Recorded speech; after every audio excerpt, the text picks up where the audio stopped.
Shalom, terima kasih untuk kesetiaannya mengikuti channel YouTube Ruang RMK. Di video episode kali ini kita akan membahas tentang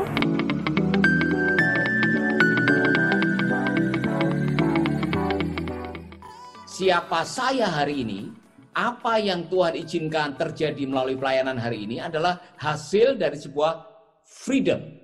Hasil dari sebuah pewahyuan bahwa di mana ada kebenaran, di sana ada kebebasan.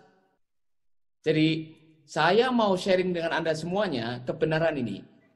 Yang membuat Anda bisa menjadi maksimal dalam hidup, maksimal dalam pelayanan, maksimal dalam usaha, maksimal menjadi siapa Anda, karena Anda punya freedom. Ketika kita tidak ada freedom, misalkan ada rasa takut, ada beban masa lalu, ada self-image yang rusak, ada rasa khawatir yang menggelayuti hidup kita, kita tidak akan pernah menjadi maksimal. Nah, saya baru dengar Pak Rick Warren mengatakan, kita ini, semua ini kita termasuk saya, paling pinter berdusta. Kita mendustai diri kita sendiri kadang-kadang, ya kan? Kita nyanyi di gereja, siapakah aku ini? Seolah-olah kita mau tulus di hadapan Tuhan, seolah-olah. Ya. Dan saudara, kadang-kadang kita menyanyikan lagu, kita mengkhotbahkan firman, tapi kita sendiri belum mengalami. Kita tidak menghidupi apa yang kita katakan, kalau itu dari sisi saya sebagai hamba Tuhan. Itulah sebabnya adalah baik untuk mengevaluasi kembali, apakah Anda punya freedom? Apakah kita benar-benar sudah hidup di dalam freedom? Ceknya ada di Matius 11 ayat 28, versinya The Message. Saya mau mengajak saudara melihat Matius 11 ayat 28 yang kita semua sudah hafal, ya kan? Marilah kepadaku kamu yang letih lesu dan berat. Masih ingat? Tapi saya mau Anda melihat dari versinya The Message yang dimulai dengan sebuah pertanyaan. Ada 3 pertanyaan yang penting sekali. Saya mau kita jujur. Are you tired? Worn out? Burn out on religion? 3 pertanyaan ini. Are you tired? Anda capek, lelah secara fisik? Worn out? Emosi Anda habis emosi? And burn out? Keletihan secara agamawi? Waspadai. Mari kita jujur. Come to me. Get away with me and you will recover your life. I'll show you how to take a real rest. Saya mau menunjukkan bagaimana caranya betul-betul rest. Walk with me, work with me, watch how I do it. Learn the unforced rhythm of grace. I won't lay anything heavy or ill lifting on you. Saya mau mengajak saudara ini melihat Matius 11 ayat 28 dari angle bahasa The Message yang menolong kita mengevaluasi, benarkah kita mengalami freedom sebagai anak Tuhan? Mari kita jujur.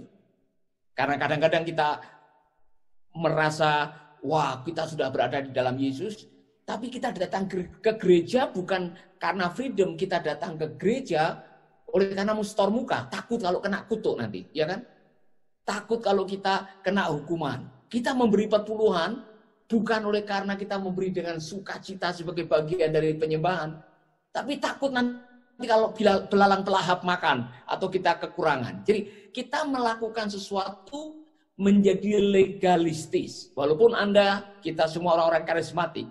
Tapi kadang-kadang orang-orang karismatik Pentakosta bisa menjadi sangat legalistik. Yang kita kehilangan freedom di dalam Tuhan.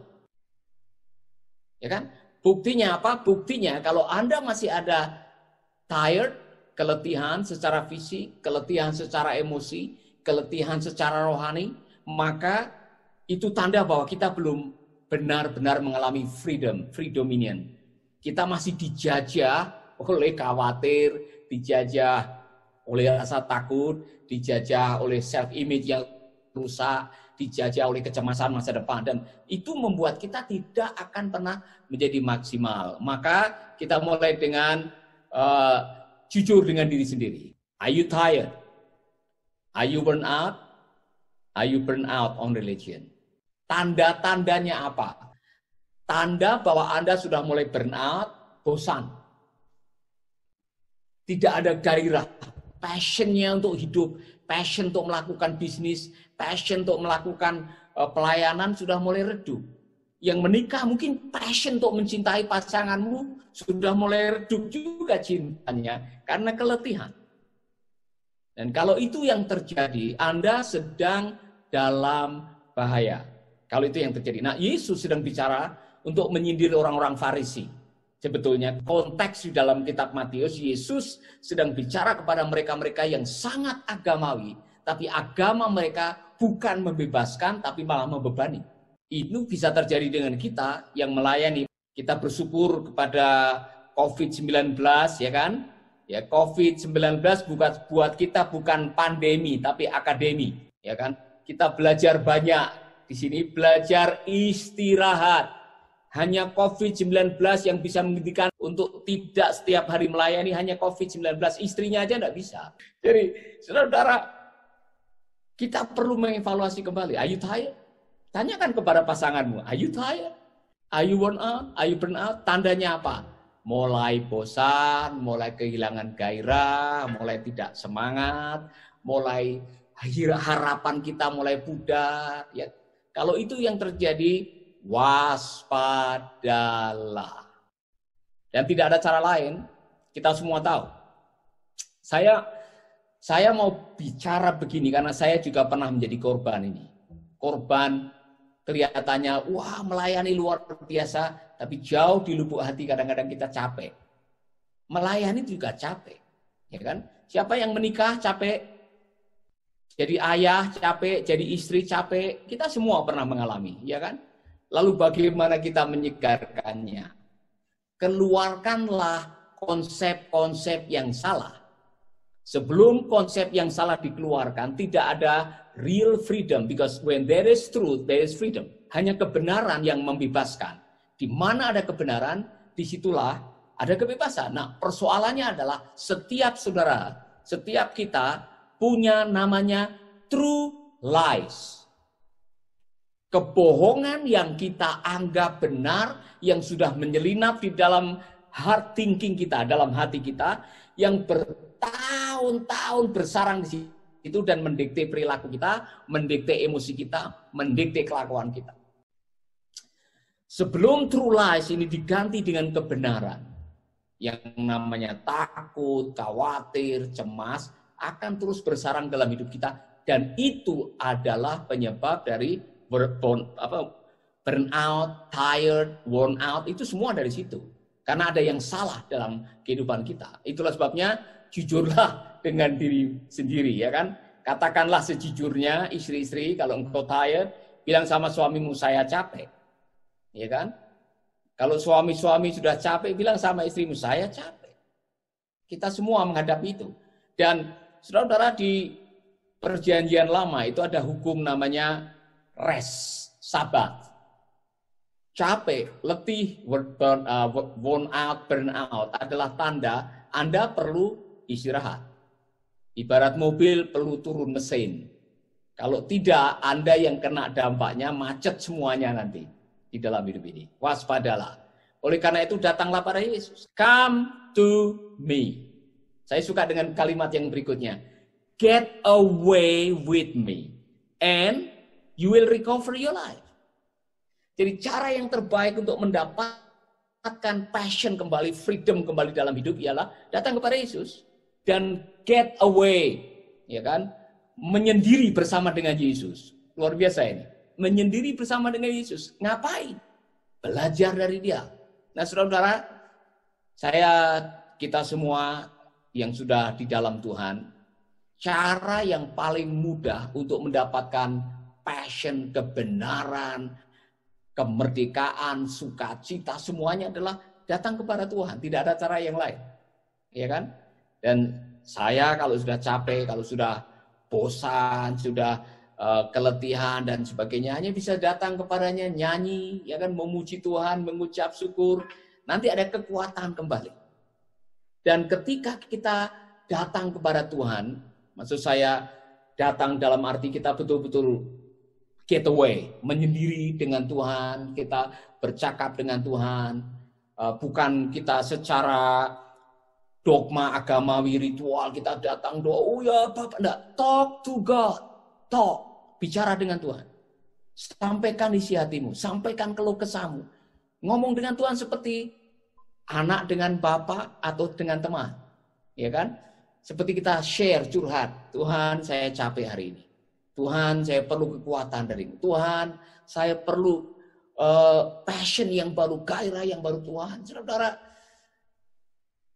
saya merasakan cara yang terbaik untuk mendapatkan pemulihan kembali adalah datang kepada Tuhan. Doa itu memang kadang-kadang tidak langsung mengubah keadaan yang di luar. Tapi doa, ngomong dengan Tuhan, bicara dengan Tuhan, langsung bisa mengubah apa yang di dalam.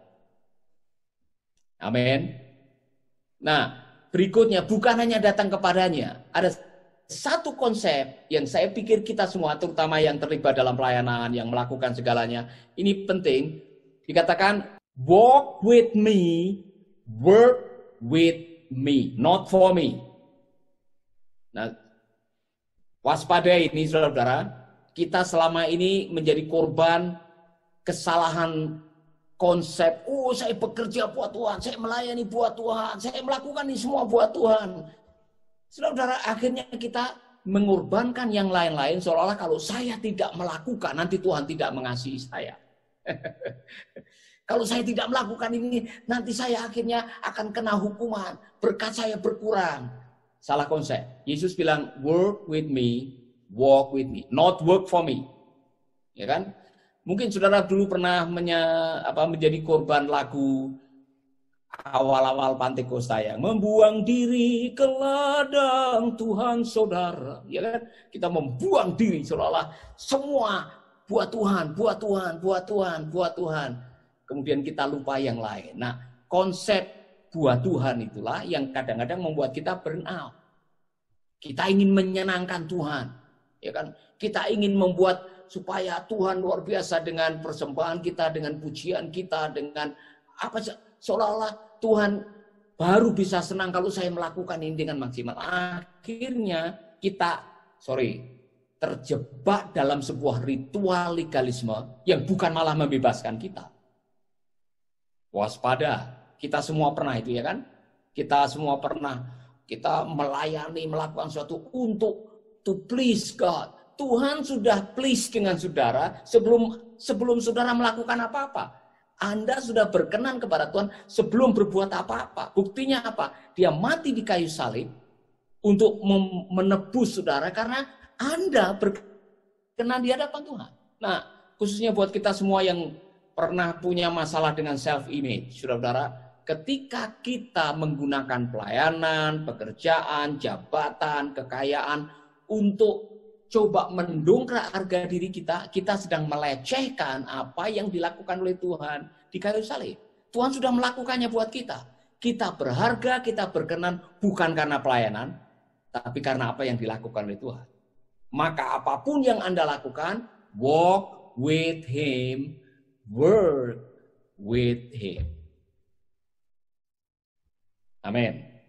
Nanti saudara-saudara, yang berikutnya ini luar biasa. Nanti saudara akan belajar sesuatu yang saya yakin kalau kita sudah sampai di titik ini, saudara akan merasakan the real freedom. Learn the unforced rhythm of grace.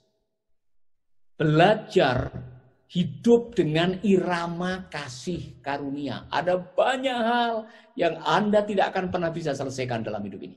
Ada banyak hal yang tidak akan pernah Anda selesaikan dalam pernikahan, dalam keuangan, dalam pekerjaan, dalam pelayanan. Hanya kasih karunia yang bisa menolong saudara. Jujur ya, ada banyak hal dalam hidup ini. Dan saya bersyukur kepada Tuhan, Yohanes 1 ayat 16 mengatakan, karena dari kepenuhannya, kita semua telah menerima kasih karunia demi kasih karunia. Kristus, di dalam Kristus ada seluruh kepenuhan Allah. Dan ketika kita menerima Kristus di dalam hati kita menjadi Tuhan dan Juru Selamat kita, Anda punya akses untuk setiap hari menerima kasih karunia, demi kasih karunia, demi kasih karunia, demi kasih karunia. Saya kasih contoh. COVID-19 ini telah membuat banyak pensupport, donatur yang selama ini membantu pelayanan kami terpaksa mengirimkan separuh atau sama sekali berhenti. Jadi saya punya 29 staff di Bali ini, saya bayar mereka separuh. Ya kan? Nah, sebagai sebuah yayasan yang hidup dengan iman, kami harus setiap hari beriman. Dan kalau saya tidak hidup dalam kasih karunia dan mengandalkan the rhythm of grace, mungkin saya sudah mati 20 tahun yang lalu waktu kena kanker. Ada banyak hal dalam pelayanan yang saya tidak bisa selesaikan. Ada banyak hal dalam pernikahan yang saya tidak bisa selesaikan. Ada banyak hal dalam persahabatan yang saya tidak bisa selesaikan. Tetapi waktu saya mendapatkan pewahyuan, out of His fullness, we have the right to receive grace upon grace. Saudara baca dalam bahasa Yunani, itu tidak habis-habis. Grace upon grace, upon grace, upon grace, upon grace. Setiap hari selalu baru. Selalu ada kasih karunia. Nah, saya baru sadar kenapa pada waktu Rasul Paulus berdoa supaya utusan iblis atau tumor di mata katanya yang mengganjal, yang menjadi beban buat dia berdoa supaya Tuhan ambil itu. Tidak diambil oleh Tuhan, tapi justru ada kalimat, kasih karuniaku cukup bagimu. Nah, dalam hidup ini saudara, sebelum Anda sampai di titik kasih karunia, saudara tidak akan pernah merasakan the real freedom. Ada banyak hal yang kadang-kadang membuat Anda tidak bisa tidur, mikirin besok sekolah anak bagaimana, keuangan bagaimana, nasib pernikahan bagaimana, suamiku masih setia atau tidak. Saudara itu bisa menggelayuti pikiran saudara sehingga saudara mata terpejam tapi pikiran mengembara kemana-mana. Ya kan? Terutama kaum wanita ini kalau sudah income mulai turun, keuangan mulai cupet, saudara mulai susah tidurnya. Karena rasa aman wanita ada di uang. Saudara. Jadi itulah sebabnya Anda perlu datang kepada Tuhan dan hidup dalam kasih karunia selalu baru setiap hari, selalu baru setiap hari. Ketika kita merasakan atau hidup dan memposisikan diri di dalam kasih karunia, disitulah saudara akan merasakan setiap hari dalam situasi apapun juga. Kita masih memulai dengan ucapan syukur, berdoa kepada Tuhan, ada damai di hati. Itulah sebabnya Rasul Paulus suka memasangkan kasih karunia dengan damai sejahtera. Selalu jalan sama-sama. Kiranya kasih karunia dari Allah Bapa dan damai sejahtera menyertai kamu. Karena hanya orang yang benar-benar hidup di dalam kasih karunia yang akan merasakan damai sejahtera. Amin. Dan Anda yang merasakan damai sejahtera bisa dilihat dari aura saudara. Ya kan? Aura sukacita, aura stres, aura khawatir, ya, aura COVID-19 atau ya kan, aura kemerdekaan bisa kelihatan dari wajah Anda. Hidup ini singkat, saya kasih tahu. Mari kita nikmati hidup dalam freedom, kasih karunia. Datang kepada Yesus, belajar rhythm of grace, walk with Him, work with Him. Dan saudara akan menikmati hidup ini. Terutama para pria. Dengar, para pria, kalau Anda tidak belajar hidup dalam kasih karunia, kemudian stres mikirin apa yang terjadi, hormon testosteronmu terjun bebas. Jadi nanti semua kena getahnya yang di tempat tidur itu. Ya kan? Kena masalahnya. Nah, ibu-ibu, kalau Anda stres dan tidak ada freedom, tidak ada kebebasan, waspadai. Hormon oksitosin Anda terjun bebas. Akhirnya apa Anda? Anda menjadi wanita yang tidak ada habis-habisnya. Oleh karena itu, are you tired? Are you worn out? Are you burned out on religion? Come to me. Datang kepada Tuhan. Haleluya. Amin. God bless you. Yang namanya trust is always based on truth. Yang namanya kepercayaan, itu landasannya adalah kebenaran. Maka ketika kita melakukan yang namanya yang benar, kita tidak hipokrit menjadi orang Farisi apapun yang kita lakukan genuine dari hati, itu di surga itu ada timnya Tuhan namanya fit and proper test. Ya kan? Ketika kita melakukan segalanya dengan tulus, dengan benar, Tuhan punya cara untuk memberkati kita. Dan ini benar dengan yang menikah, di mana tidak ada kebenaran, integritas, kejujuran, trust akan hilang. Dan ketika trust itu hilang, yang lain-lain kena getahnya. Nah, kami dipercaya oleh Departemen Sosial, bahkan Departemen Kehakiman juga, untuk menangani 5 penjara. Kami baru buka sekolah kitab di Kerobokan, ada 43 siswanya. Ada anak-anak bermasalah dengan hukum yang di bawah 17 tahun, semua dikirim ke Mercy. Dan kami punya akses untuk memuridkan mereka 3 bulan. Nah, saudara-saudara, semua itu datang bersamaan dengan do your best. Dalam hidup ini saya punya filosofi, do your best and God will do the rest. Kalau dalam istilahnya Rasul Paulus, apa saja yang kau jumpai dengan tanganmu, lakukanlah untuk Tuhan. Bukan hanya seolah-olah, tapi untuk Tuhan. Maka kita akan melakukan yang terbaik. Ketika kita melakukan yang terbaik, Tuhan pasti akan memberikan yang terbaik. Makanya kalau jadi istri jangan asal-asalan. Istri-istri kalau masak jangan asal masak. Kalau nyuci jangan asal nyuci, ya kan? Kalau make up jangan asal make up. Semua yang asal-asalan berkatnya asal-asalan. Do your best and God will do the rest. Kalau saudara lihat kampanye kami yang ditolong oleh Kita Bisa untuk menolong 1000 hamba Tuhan, hampir terkumpul 490 juta. Padahal masih ada 32 hari dan kami sudah membagi sembako lebih dari 400 hamba Tuhan di 8 kota. Nah, itu semua terjadi karena trust, kepercayaan dari Tuhan. Dan Tuhan bisa memakai siapa saja untuk memberkati kita. Jadi ini saya sharing hidup saya. Semua dibangun di atas be yourself, be genuine. Semua tidak ada udang di balik batu. Waktu kita melakukan apa dengan tulus, ketulusan Anda dihargai oleh Tuhan. Kacamata yang kita pakai untuk melihat kegagalan harus kacamata firman. Gagal itu bukan musuh keberhasilan. Gagal adalah sahabat keberhasilan. Karena semua orang yang berhasil pernah gagal. Ya kan? Gagal berkali-kali itu bagian dari proses hidup. Saudara tahu bahwa kita dikirim oleh Tuhan ke dunia ini untuk sekolah sebetulnya. Yaitu sekolah karakter. Salah satunya. Untuk menjadi seperti siapa? Menjadi seperti Yesus. Ini sekolah karakter. Itulah sebabnya Tuhan mengizinkan kita untuk masuk dalam kesulitan karena disitulah karakter kita sedang diuji. Contoh, ketekunan kita mungkin sedang diuji. Gagal, masih mau bangkit lagi enggak? Bangkit, gagal lagi, bangkit lagi, gagal lagi.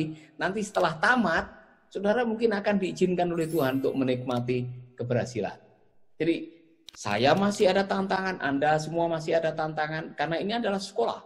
Kapan kita lulus? Nanti pada waktu kita sudah menghadap Tuhan dan mendengarkan kata, sabaslah hambaku yang baik dan setia. Jadi saya bilang jangan takut gagal. Saya pernah gagal, Anda pernah gagal. Ya kan? Kok gagal? Apa sikap kita ketika kita menghadapi gagal? Gagal itu bisa menjadi jembatan untuk menuju keberhasilan. Gagal bisa menjadi turning point kadang-kadang, ya kan? Mungkin bukan di situ, ya kan? Gagal dalam bercinta misalkan, gagal untuk mendapatkan jodoh misalkan, ya kan? Kalau Anda sudah pacaran 7 tahun, kemudian tiba-tiba dia lari dengan orang lain, memang dia milik orang lain bukan milik saudara, ya kan? Ngapain disesali kemudian nyanyi ke sana kemari teganya. Anda tidak tahu bahwa Tuhan sudah menyiapkan yang lain buat kita, misalkan aja, ya kan? Jadi kacamata kita untuk melihat kegagalan sangat menentukan bagaimana kita menyikapi kegagalan. Kalau kita menggunakan kacamata, anggaplah sebagai kebahagiaan, saudara-saudara. Apabila kamu menghadapi berbagai pencobaan, kita akan senyum kepada kegagalan. Atau Anda mau pakai Rasul Paulus punya ayat, kita tahu sekarang bahwa Allah turut bekerja sama untuk mendatangkan kebaikan. Jadi katakan kepada saya, semua bilang saya tidak takut gagal. 1, 2, 3.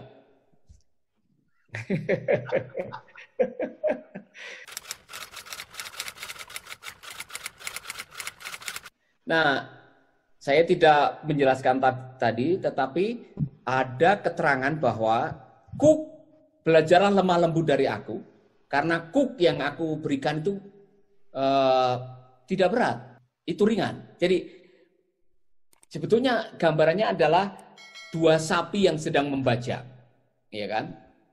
Sapi yang masih baru belajar membajak dan sapi yang sudah sangat berpengalaman, anggap aja Tuhan Yesus yang punya Cook itu. Kalau kita mau maksimal menjalankan bagian kita harus ngikut yang kuat. Sapi yang masih kecil harus ngikut yang kuat. Di mana Yesus ke kanan, kita harus ke kanan, ke kiri harus ke kiri. Kalau kita mau mencar sendiri, kita malah akan stres. Kita tidak akan pernah menjadi maksimal. Jadi walk with me, work with me. Jadi jalanlah seirama dengan Tuhan. Caranya bagaimana? Yesus sudah kasih rahasianya. Apabila kamu tinggal di dalam aku dan firmanku tinggal di dalam kamu, minta apa saja,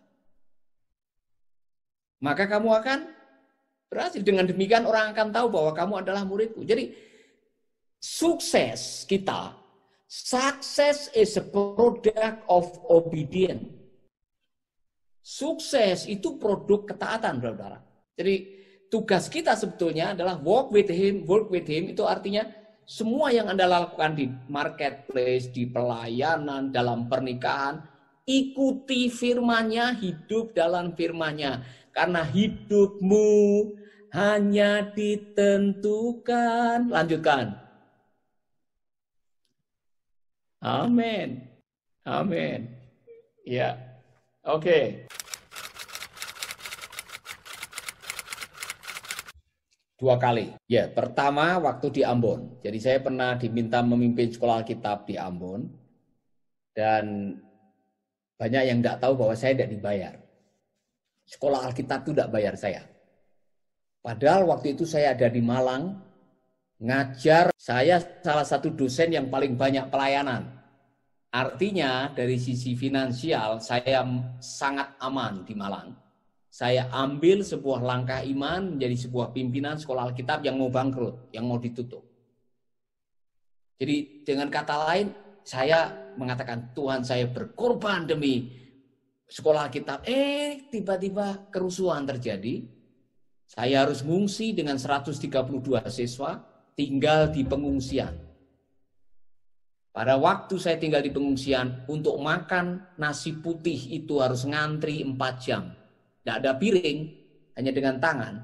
Disitulah saya mulai mempertanyakan, Tuhan di manakah?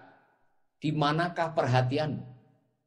Di manakah pertolongan? Saya datang memberikan hidup, kami tidur di bawah, di tempat yang kotor dengan 15.000 pengungsi dalam keadaan gawat. Anak saya kalau lihat ada asap mengepul, tidak bisa bernafas. Anak saya yang kedua umur 4 tahun waktu itu sempat terhilang di hutan selama 4 jam. Saudara-saudara, itu pengalaman-pengalaman yang sangat buruk yang membuat saya bertanya kepada Tuhan. Yang kedua adalah 15 tahun yang lalu. Waktu saya kena kanker. Kanker stadium 3 di rongga sinustis yang membuat saya harus di Singapura 3 bulan. Kemo 15 kali, radiasi 35 kali. Secara manusia waktu Dr. Lim mengatakan bad news, sir. Kabar buruk. Ini bukan radang sinusitis, tetapi kanker di rongga sinusitis stadium 3. Malam itu pertanyaan saya adalah, why me? Kenapa saya? Saya sudah memberikan hidup saya buat Tuhan. Saya melayani Tuhan dengan sepenuh hati. Segalanya saya kasih kepada Tuhan. Kenapa itu terjadi? Nah, saudara-saudara, ternyata tidak ada yang kebetulan di dalam kamusnya Tuhan.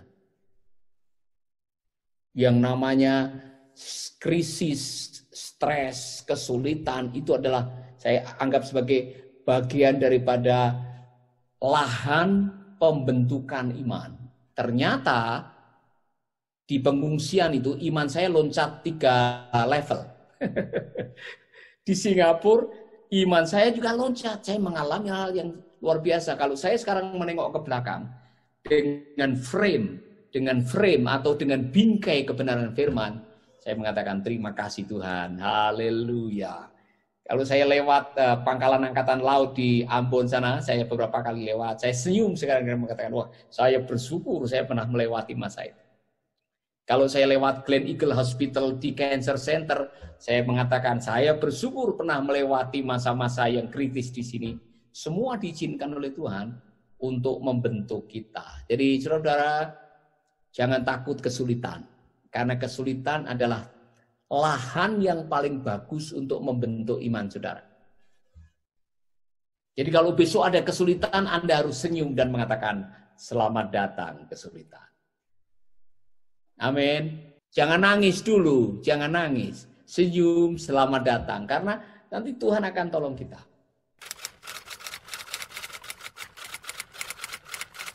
Nomor satu, memang kita mesti dekat dengan Tuhan. Dalam arti kita punya hubungan yang baik dengan Tuhan. Karena kalau ibarat radio kita sudah tune in, sudah di gelombangnya yang sama, maka dalam situasi yang sulit pasti Tuhan bisa bicara kita dalam roh atau memberikan impresi yang kuat sekali. Ini contoh, sebelum kerusuhan Ambon, saya diundang oleh teman yang waktu itu adalah youth pastornya Hillsong untuk datang di Hillsong Conference di Australia. Di dalam hotel sempat terjadi pembicaraan begini, nanti kalau terjadi apa-apa di Indonesia atau di Ambon, sebaiknya kamu pindah ke Bali. Nah, ada satu pendeta yang ngomong begitu. Ini kita belum tahu akan terjadi kerusuhan.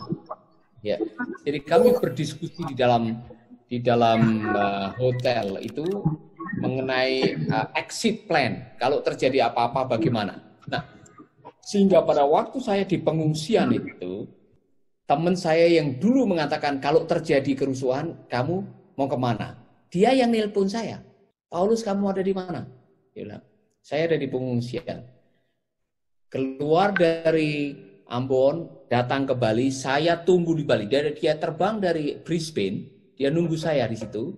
Dan dia yang menyewakan rumah buat saya selama 2 tahun waktu saya jadi pengungsi di Bali. Jadi Tuhan sudah sediakan orang-orang yang menolong kita. Jadi itulah sebabnya kelilingi dirimu dengan orang-orang yang akan memberikan nasihat yang baik. Karena penasehat yang baik dalam situasi sulit itu sangat diperlukan dalam hidup kita. Ya, selain kita punya hubungan yang baik dengan Tuhan, nasihat dari teman-teman yang ada di sekeliling hidup kita itu yang menolong kita mengarahkan kehidupan kita. Kemudian waktu di Bali dalam beberapa bulan, tiba-tiba ada orang yang nelpon istri saya, Bu, mau enggak bayi laki-laki? Nah, kita dalam keadaan enggak punya income, tidak punya uang, enggak punya pendapatan. Tapi ada orang yang nelpon istri, mau enggak saya kasih bayi? Nah, keputusannya bagaimana? Disitulah betul-betul perlu sekali kita datang kepada Tuhan. Apakah ini kehendak Tuhan atau bukan? Saya bilang, saya berdoa dulu. Jadi bukan kebetulan bahwa tanggal di mana bayi itu diserahkan adalah tanggal di mana seharusnya istri saya melahirkan kalau tidak keguguran. Jadi semua itu by God timing, artinya divine appointment. Tuhan sudah atur. Maka hal-hal seperti itu harus kita jadikan petunjuk untuk ini kehendak Tuhan, ya kan? Dan kadang-kadang tidak semua kasat mata ada di depan kita mudah. Saya memulai Mercy Indonesia dengan tidak punya apa-apa. Tetapi sekarang Tuhan percayakan 12 panti asuhan contohnya. Kalau saya hanya menunggu sampai semuanya ada, saya tidak akan pernah memulai. Jadi Anda-Anda yang masih sangat muda, kalau mau melakukan apa-apa, tidak usah nunggu semuanya ada dulu baru memulai. Telat. Ya kan? Melangkah dulu, baru Tuhan akan melakukan sesuatu. Biasanya mujizat itu terjadi di tengah jalan setelah kita melangkah dulu. Amin. Haleluya. Mari kita berdoa. Bapa, kami mengucap syukur untuk malam hari ini. Kami rindu apa yang kami dengar, kebenaran yang baru saja kami diskusikan, kami dengar akan menjadi pewahyuan, menjadi rema, menjadi kebenaran yang akan mengubah hidup kami, menolong kami, menguatkan kami, membaharui iman kami. dan membuat kami lebih maksimal bagi Tuhan, bagi keluarga, bagi teman, bagi saudara kami. Tuhan, kami menyerahkan semua hamba-hambamu, umatmu ke dalam tanganmu, berkati pernikahan kami, berkati pekerjaan, pelayanan, apapun yang menjadi ide kami, mimpi-mimpi yang belum menjadi kenyataan akan menjadi kenyataan karena Tuhan. Terima kasih Bapa, kami mengucap syukur dan memberkati saudara-saudara kami dalam nama Yesus. Amin. Terima kasih sudah menyaksikan video episode kali ini. Jika merasa diberkati, silahkan klik like dan share agar lebih banyak lagi yang diberkati. Jangan lupa klik subscribe dan juga tanda lonceng yang ada di sebelahnya agar bisa tahu kapan kami mengupload video terbaru. Jika memiliki pertanyaan yang sangat pribadi, silahkan menghubungi kami melalui email di renunganmotivasikristen@gmail.com. Sekali lagi terima kasih, Tuhan Yesus memberkati.